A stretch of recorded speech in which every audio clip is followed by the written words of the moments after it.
na music. Masaya-saya mo ka. Hindi, plan din na.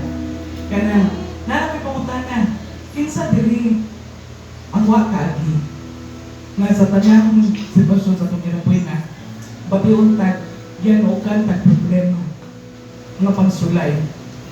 Nga wakaw na una. O naka-mention man lang ang Lord, tama na. Diba? Naisitwasyon nga na. Pero akong pagparang diri karon is mapasalamaton ko sa Dios nga naagid siya nga atong masalpit ug masaligan sa tanang sitwasyon.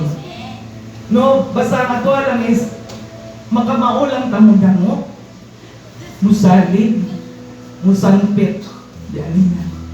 Ug mangayo tabang kay kita iya man mga anak. O ang pinaka-importante, magkinabuhi pang matarong. Kaya kung di galing matarong atong kinabuhi, no, di galing dumigon. Sa panagod sa atong mga anak, na kung magpapungol-pungol, okay, kayo kusihon. Nga nagod po ng patiyo sa atong amaan na langit mo. So inaot pa nga, kitang tanan magmatngon sa atong adlaw-adlaw na pagkinabuhi. O sa tanang sitwasyon, di kita kasurrendero na.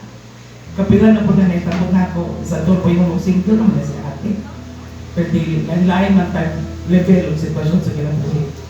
Kung para na ako, katugin ka akong pasalamat na kitagaan ko sa Ginoo pag-ila diha niya o pagsalig nga sa tanang sitwasyon magagmay o madinag ko labi na masampit din ato siya kung siya magadumog sa iyang anak nga lagi na buhay matarong.